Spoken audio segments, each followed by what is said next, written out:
Uma palavra de amor, uma palavra de Deus. Olá, uma ótima quinta-feira para você. Que a graça e a paz do Senhor inunde a sua vida, inunde a sua casa. Uma grande alegria podermos estar aqui mais um dia com a graça do Senhor para falarmos desta mensagem e trazermos estes devocionais. Nós estamos olhando para Filipenses, capítulo 3, os versos de 12 a 16, e estamos falando nestes dias agora sobre alcançando o prêmio, os pré-requisitos, para alcançar este prêmio. E nós falamos ontem que para alcançar o prêmio é preciso ter uma consciência justa. Hoje vamos falar que para alcançar o prêmio é preciso fazer o máximo esforço. Vamos ler Filipenses 3, 12 em diante. Mas não que eu já tenha recebido isso ou tenha obtido a perfeição. Esse foi o ponto que nós falamos ontem. Mas prossigo para conquistar aquilo para o que também fui conquistado por Cristo Jesus. Irmãos, quanto a mim, não julgo havê-lo alcançado,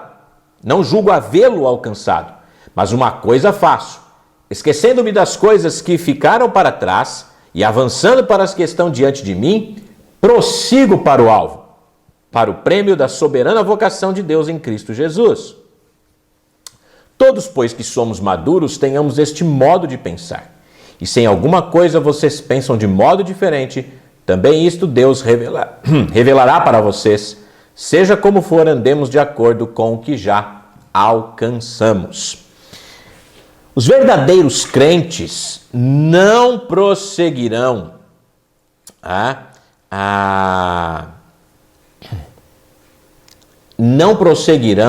numa vida aonde a sua busca não seja um crescimento espiritual.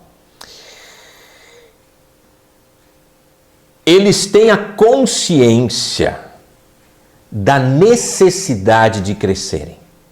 Embora tendo essa consciência, eles sabem que isso não é suficiente. Deve ter também uma busca diligente.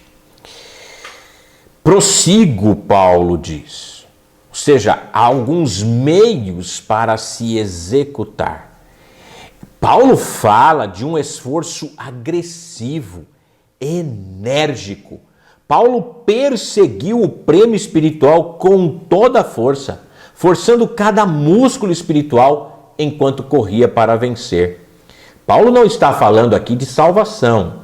Paulo está falando de crentes, já salvos, transformados pela graça de Deus, mas que querem continuar no crescimento espiritual, que querem se desenvolver, correr em direção a esse prêmio. E Paulo está falando, na mentalidade dele, era de algo que gastava uma energia ao máximo, mas ele sabia que essa energia também era dada por Deus. Então, Paulo diz, olha, eu fui conquistado por Cristo. Ele me salvou, ele me conquistou. E agora ele diz, porque eu fui conquistado por ele, eu tenho que aproveitar isso, lutar com essas realidades para continuar crescendo na graça. Ou seja, o objetivo de Paulo na vida era consistente com o objetivo de Cristo em salvá-lo. Ou seja, o apóstolo sabia que pelo fato de ter sido salvo pelo Senhor, pela sua graça misericordiosa, agora então Paulo ele quer também de alguma forma não contribuir com a sua salvação, mas de alguma forma a crescer nesse conhecimento do Senhor, crescer no conhecimento daquele que o salvou, daquele que o livrou do inferno. Então ele sabe que a vida cristã é uma perseguição à vida de Cristo. Essa era a meta de Paulo, a meta de ser como o Senhor, de perseguir Cristo, não no sentido de perseguir como ele fazia antes, mas agora perseguir para ser como ele, segui-lo, andar como ele andou. Esse é o desejo de Paulo. E então ele diz que nós devemos fazer isso com todo o nosso esmero, com toda a nossa força, para a glória do Senhor. Um grande e forte abraço. Até amanhã, com a graça do nosso Deus. Uma palavra de amor, uma palavra de Deus.